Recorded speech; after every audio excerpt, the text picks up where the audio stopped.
Meninas, essa é a nossa videoaula sobre o simbolismo no Brasil.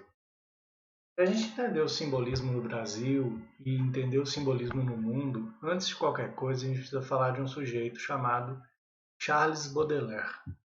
Charles Baudelaire era um poeta francês do final do século XIX.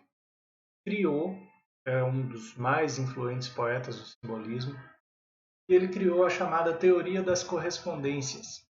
Para a gente entender todo o processo criativo do simbolismo, essa teoria das correspondências é fundamental. Ela se define como isso que vocês estão vendo aí, processo cósmico de aproximação entre as realidades físicas e metafísicas, entre os seres e as cores, os perfumes e o pensamento ou a emoção, que se expressa através da metáfora e da sinestesia. Basicamente, o que se acreditava é que tudo é metáfora de alguma coisa. Toda sensação pode ser evocada por uma outra. Então, daí a noção de correspondência. Tá? Essa teoria das correspondências está contida neste soneto, que foi retirado do livro As Flores do Mal, que é a principal obra simbolista de Charles Baudelaire. Leiamos. A natureza é um templo onde vivos pilares deixam filtrar não raro insólitos enredos. O homem o cruza em meio a um bosque de segredos que ali o espreitam com seus olhos familiares. Como ecos longos que à distância se matizam numa vertiginosa e lúgubre unidade, tão vasta quanto a noite quanto a claridade, os sons, as cores e os perfumes se harmonizam. Há aromas frescos como a carne dos infantes, doces como o oboé, verdes como a campina, e outros já dissolutos, ricos e triunfantes, com a fluidez daquilo que jamais termina, como o almíscar, o incenso e as resinas do Oriente, que a glória exaltam dos sentidos e da mente. Então, vocês podem ver que nesse poema, o Baudelaire, ele está dizendo que a natureza é esse templo dos sentidos, né? E esses sentidos encontram correspondência entre uns e outros. Daí a noção de sinestesia. Notem esse último verso da segunda estrofe, né, do segundo quarteto aí, que fala: os sons, as cores e os perfumes se harmonizam. Se vocês bem se lembram, a sinestesia é a relação entre um sentido e outro, ou seja, é uma mistura de sensações. Então, quando ele diz há aromas frescos como a carne dos infantes, o aroma é uma percepção do olfato e o frescor é uma percepção táctil, né? A doçura, como o oboé, doce é uma percepção gustativa e oboé é um instrumento musical. Então nós temos sensações que estão aí misturadas, percepções que evocam umas às outras. É isso que é a sinestesia e é assim que o simbolismo vai construir os sentidos de seus versos. Tá? Vocês podem ver que, embora seja um poema traduzido, né, o original em francês, mas nós temos uma série de aliterações que fazem esses versos ter um ritmo bastante musical também. Tá? As características gerais do simbolismo, isso vale para o simbolismo francês e para o simbolismo brasileiro, são o subjetivismo. Esse subjetivismo vai se opor à pretensa objetividade parnasiana e, por isso, ele vai dialogar com o romantismo, principalmente o romantismo da segunda geração, tá? A espiritualidade e religiosidade. Esses poetas, vocês viram lá que no poema de Baudelaire, na teoria das correspondências, ele fala de relação entre as realidades físicas e metafísicas, então espiritualidade e religiosidade estão muito ligadas. né? As temáticas lúgubres da morte, da solidão, do coração humano, tudo isso vai estar tratado aí nos poemas simbolistas. A linguagem é uma linguagem figurada, também por oposição às linguagens objetivas do realismo e do parnasianismo. Tá? E aí nós vamos encontrar uma carga muito grande de metáforas e sinestesias. E a musicalidade nos versos. Muitas aliterações e assonâncias. Aliterações são a repetição de fonemas consonantais, assonâncias, a repetição de fonemas vocálicos, e tanto a aliteração quanto a assonância, elas servem para valorizar o ritmo e a musicalidade dos versos. Tá?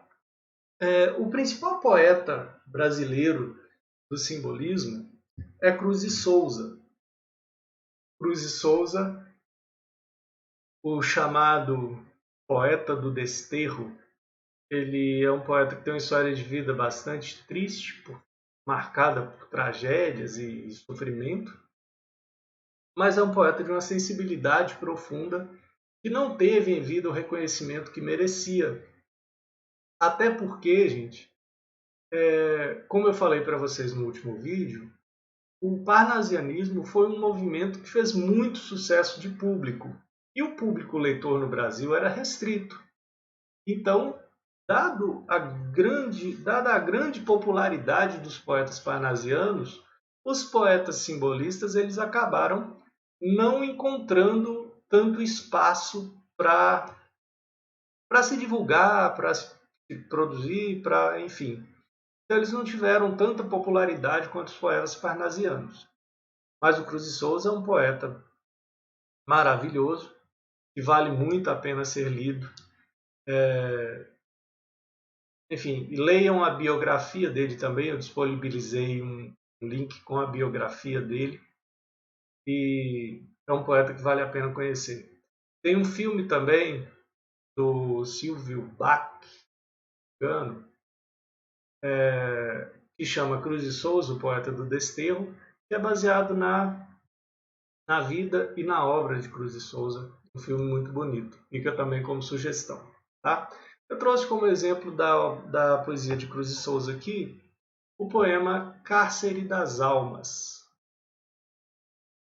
Toda alma num cárcere anda presa, soluçando nas trevas entre as grades do calabouço, olhando imensidades, mares, estrelas, tardes, natureza.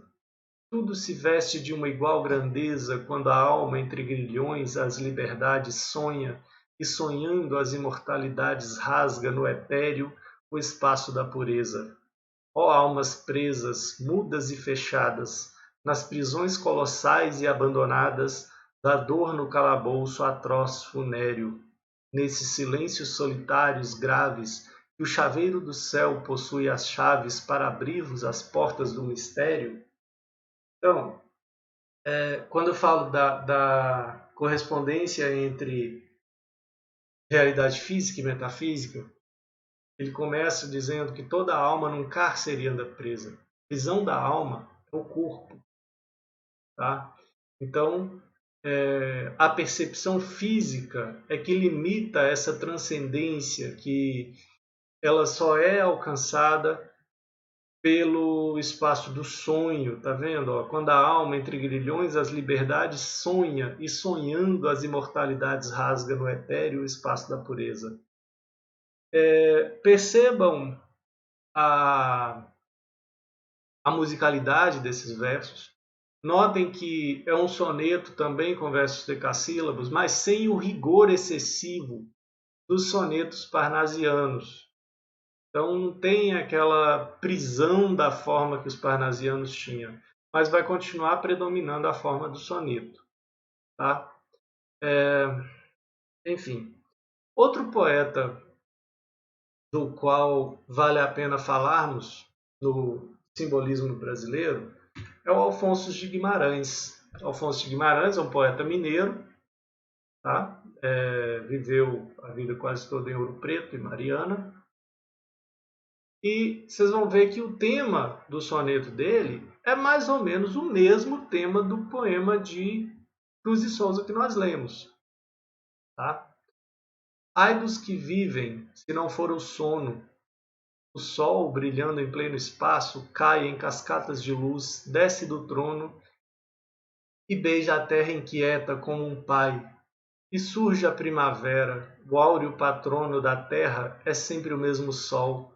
Mas ai da primavera se não for o outono, que vem e vai e volta e outra vez vai. Ao nível luar que vaga nos outeiros sucedem sombras, sempre a lua tem a escuridão dos sonhos agoureiros. Tudo vem, tudo vai, do mundo é a sorte. Só a vida que se esvai não mais nos vem, mas ai da vida, se não for a morte. Então, o Alfonso, nesse poema, está falando de ciclo, né? De renovação, de como a natureza ela se completa no ciclo, né? Ai da primavera se não for o outono. E olha essa literação linda que vem e vai e volta e outra vez vai ao nível luar que vaga nos outeiros. Tá vendo? Então, por meio desses versos extremamente musicais, ele vai falar que tudo na natureza é um ciclo, tudo vai e volta, e só a vida que quando se esvai não mais vem. Vendo? Só a vida que se esvai não mais nos vem. Mas ai da vida se não for a morte. Então, ao mesmo tempo em que ele lamenta que a vida perdida não volte, ele reconhece que o perder a vida e a morte é parte desse grande ciclo natural. Né? Então, ai da vida se não for a morte. Quer dizer, se não fosse a morte, o homem estaria fora desse grande ciclo da natureza, desse ir e vir, desse renovar-se constante. Né? Então, esses são dois exemplos do simbolismo, um movimento literário que eu particularmente gosto muito. São poemas que, além de terem uma elaboração do verso muito delicada, muito cuidadosa, ainda trazem conteúdos de uma profundidade muito grande. Mas é isso. Obrigado pela atenção e até a próxima.